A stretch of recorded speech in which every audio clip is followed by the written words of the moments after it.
political obstacle. Sometimes you'll face political issues or political obstacle to stop you from doing da'wah. You have to be clever. Don't throw yourself in front of powers you cannot face. If there is obstacle, political obstacles, respect it. If you go to a country and they said, please, there is no da'wah here, don't talk to anybody, okay, respect it. Keep it. You'll go to another country, no problem. You will find places. If you face problem in a country, you can find another chance in another country. So sometimes, we will talk about it later on, maybe next again, but it's only, I put it just to put it in your mind and to remember it. There is sometimes political obstacles. They might not allow you to give lectures in certain places when you go to countries. Sometimes I go to visit some countries, I notice that some people will come and say, Sheikh, this may be better for you. Don't face power, strong obstacles, and as it's look like a man who, or to go from the door. If the door closed, then I will find a small door and to go through. Huh?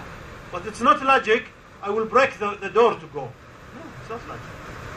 Islam teach us how to be calm and deal with people nicely and respect others. And respect others who doesn't believe on what you believe. You have to respect their brains.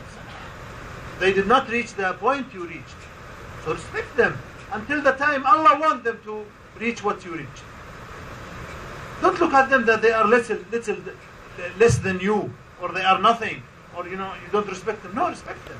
Social obstacles, sometimes you face it. As example, your brother, your mother, your wife, your kids might not believe on what you did. They might not believe in Islam. And you did believe, and you are very strong in your belief. They did not respect your belief. Or they don't want to follow you. Not. Allah said, وَإِنْ جَاهَدَاكَ عَلَىٰ أَن تُشْرِكْ مَا لَيْسَ لَكَ بِهِ عِلْمٍ فَلَا تُطِعْهُمَا وَصَاحِبْهُمَا فِي الْمَعْرُوفِ means what? If your parents fight you to worship rather than Allah subhanahu wa ta'ala, okay, don't listen to them. Don't listen to them in shirk, but treat them well. You have to treat them well. Some people come to me and say, my parents, they are fighting me. Oh, shall I just cut them and not to visit them and not to go to them and so on? No. Visit them, treat them well, support them, give them money if they need, help them in life. You have to be careful on that. Your wife, some came to me and said, Sheikh, I will divorce her. She did not want to be a Muslim. No, don't divorce her. Support her, treat her well, give her all her rights as a wife, because she has right as a wife. Even if she's non-Muslim, she has rights. You have to give it to her. Don't think that because you became a Muslim that you have to treat people bad. No, this is not wrong. You as a da'iyah, you have to treat them better, to show them that you've been changed when you became a Muslim. You became more nice. This is kind of invitation to show them Islam, how it changed you from inside. That you became more mercy, you became more nice, kind. This is important. Also, financial problems. Sometimes financial obstacles. You have something to put it in TV, but you cannot. You have financial obstacles. It's okay. As long as it is in your intent, the bank there is collected for you, even if you did not do it. Look at this. Allah said to angels, if one of the human decide, write it. He decide. His intent, as example, my intent to give 1 riyal to Sheikh Nuh, to give it to Dawah. My intent.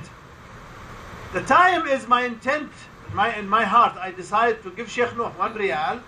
Allah subhanahu wa ta'ala said to angels, write it for him 1 riyal. Okay? 1 hasana. Allah said, if he did it, if I gave him the 1 riyal, Allah will call his angels and say, write it 10. Not 1, 10. 10 times. But if I did not give Sheikh Nuh the riyal, what did Allah said? Allah said, keep what you wrote. Don't raise it. It is one. For the intent, he gave me 1 hasan. If I did, he will give me 10 hasan. Okay, if my intent to do bad deed, my intent, Allah said to the angel, don't write it. Don't write it. If he did it, make it 1 sin only. If he did not do it, if he decide not to do it again, khalas, he said, no, okay, it wasn't my intent to do something bad, but then I decide not to do it. Allah will tell the angels, okay, write for him 1 hasana for not doing it. You see Allah how he treats us? This is all collect for you up. So if your intent to be good da'iyah and to invite people, but financially you cannot, but Allah knows in your heart that you want to do it, then Allah will make the count for you work. Counting according to your intent. Because He's the only one who sees your heart. If you are honest, He knows. God, as Rasulullah said, إِنَّ اللَّهَ لَا يَنظُرُ إِلَىٰ صُوَرِكُمْ وَلَا إِلَىٰ أَجْسَادِكُمْ وَلَكِنْ يَنظُرُ إِلَىٰ قُلُوبِكُم. Means what? Allah never look to our shape, how we look, but look to our hearts. How we look. So when He sees our hearts, it's good, then He will reward us. Not, then we are losers. So let's work on that. Okay. We call it that shakhsiyah. Something personal, new. And this is what I'm going to elaborate today on. The personal obstacles. Because if we start on ourselves from inside, Allah said, إِنَّ اللَّهَ لَا يُغَيِّرُ مَا بِقَوْمٍ حَتَّى يُغَيِّرُ مَا بِأَنفُسِهِمْ. Means what? Means Allah will never change what's around you until you change what is inside. Allah will not change what is around you until you change, unless you change what is inside. If you change yourself from inside, then Allah will change for you what is outside. How? As example, I have a car, small car. But always I'm looking to have a fancy car. Okay, Allah watching me. I decide to clean myself from inside and to change from my heart. I change really, Allah knows, and I really work on my heart, and I did change myself from inside. But the car is the same. Allah did not change my car. Why? Shaitan will come to you, see? You change from inside, the same car. No, it is not. The change is not this way. The change, if you change from inside, Allah subhanahu wa ta'ala, Rasulullah said, you have a piece here inside you. If you change, if you clean it, you make it well, then Allah will make all your body well. Then, if you clean your heart, Allah will make your eyes well. Then when you look to your small car, you will see it fancy. And then you will be satisfied. And instead of thinking of what you have not, you start to enjoy what you have. And you know, my brothers, one day one man came to me and he said, I want to divorce my wife. You know the reason what? Because he said, by the word, he's a VIP, he's a businessman in Jeddah. He's a businessman in Jeddah. He came, he said, my wife is ugly. Ugly. I told him, how?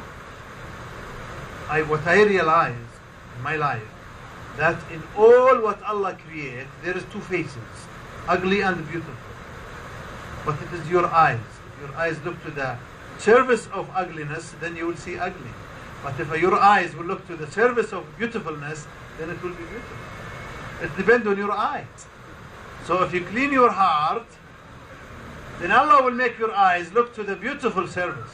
Then you will enjoy your life. The same way. And with this experience, this man, after 5 years, he worked on his heart. And now, when I call him, I said, how about your wife? He said, she is the most beautiful lady in the world. The same lady. MashaAllah. Same lady. And if you want, but maybe you will not understand Arabic, I can call him now and let him tell you his experience. Always. You know, you can enjoy, but change here. Allah promised us, if we change here, He will change everything around us. It doesn't mean that He will change material, but He will change our looking.